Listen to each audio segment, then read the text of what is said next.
Vous êtes propriétaire de piscine, alors vous le savez, la baignade, c'est un synonyme de bonheur, de jeu, d'amusement et on veut à tout prix que ça reste un jeu. Alors, c'est pourquoi cette semaine, à l'été en mode Trévis, on a décidé pendant cette semaine de la prévention de la noyade de revisiter avec vous quelques principes de sécurité de base, autant pour vos installations que pour la baignade, bien sûr, pour éviter les malchances.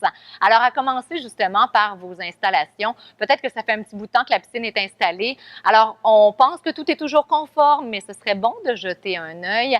Si vous êtes nouvellement installé dans une demeure où la piscine était déjà là à votre arrivée, eh bien, vous avez peut-être quelques petits détails, quelque chose à apprendre de cette chronique, justement, et à vérifier sur votre terrain. À commencer avec les piscines hors terre par le fameux système de filtration. Alors, vous le savez, le filtreur, il est là, installé sur le bord de la piscine, mais il doit y avoir au moins 1 mètre entre le filtreur et les parois de la piscine hors terre. La raison est bien simple, c'est qu'un enfant pourrait rapidement arriver, escalader le filtreur et avoir directement accès à l'eau de la piscine. Si vous avez une piscine hors terre et que vous n'avez pas accès à l'eau par le deck ou le patio, ça vous prend une échelle du sol jusque dans la piscine. Je vous recommande fortement l'échelle sécuritaire. Elle est munie d'un panneau qui vient se verrouiller et qui est impossible à escalader. Alors, on peut vraiment fermer la piscine et empêcher d'y avoir accès. Une autre belle manière de se sentir un petit peu plus en sécurité. Maintenant, si vous avez une piscine semi-creusée ou creusée, vous avez quand même des choses à vérifier. Entre autres, les fameux jouets d'enfants. Tout le monde doit être concerné par ça lorsqu'il y en a sur le terrain. Ce sont des jouets amovibles. On parle des petites chaises, les petites tables à pique-nique, les jouets d'escalade, les glissoires. On les change de place sans trop réfléchir. Si on vient adosser un jouet comme ça sur le bord de la clôture qui donne accès à la piscine, encore là, ça devient un jeu d'enfant de l'escalader. Et même chose si vous l'adossez sur le mur de la piscine hors terre, un enfant peut facilement grimper. On va éviter tout ça à tout prix. On veut quand même se baigner et en profiter. Alors, allons-y dans l'eau.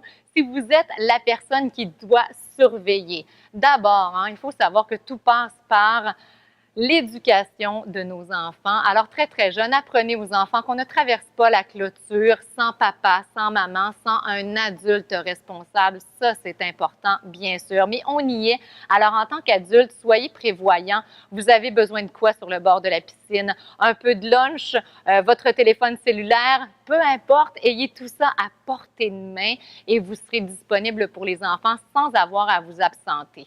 Ayez aussi quelques jouets de flottaison ou encore bouées qu'on peut facilement tendre à un enfant qui serait en difficulté à un certain moment. Aussi, les jeunes enfants qui ne nagent pas encore très bien, on a besoin des vestes de flottaison. Assurez-vous qu'ils les portent. S'ils commencent à être un petit peu plus à l'aise et qu'on leur retire, et par exemple, vous arrivez dans une fête d'enfants, assurez-vous de les avoir apportés. L'enfant commence à être fatigué. La veste de flottaison va venir l'aider un petit peu. Et parlant de fêtes d'enfants, on a souvent tendance à relâcher un petit peu les ardeurs de surveillance. On est nombreux, il y a beaucoup d'adultes, on se croit plus en sécurité. C'est une excellente idée de désigner une personne dans l'eau et sur le bord de la piscine pour surveiller les baigneurs. En tout temps, vous ferez une rotation et tout le monde va se sentir beaucoup plus en sécurité. Je garde le terme sécurité parce que oui, c'est important. Il existe des systèmes de sécurité pour piscine qui ne remplaceront jamais la surveillance d'un adulte, mais la technologie peut nous venir en aide. Avec un petit sac de transport, vous l'apportez si vous le désirez, un émetteur, un récepteur et un petit bracelet qu'on fait porter à notre enfant lorsqu'il joue en bordure de la piscine. Et si jamais il tombait à l'eau, rentrait en contact avec l'eau, eh bien, on serait tout de suite avisé.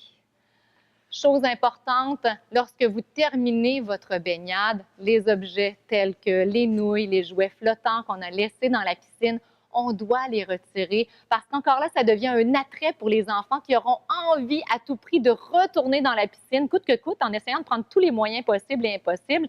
Alors, on veut éviter la tentation, on les retire de l'eau et lorsqu'on quitte la piscine, on veut que la clôture soit bien verrouillée, bien fermée.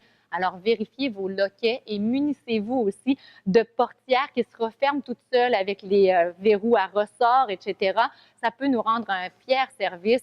Peut-être que les vôtres sont un petit peu âgés, fonctionnent mal. Alors, ce sont des vérifications qu'on vous invite à faire, bien entendu, pour passer un reste d'été en toute sécurité et de belles vacances aussi sécuritaires.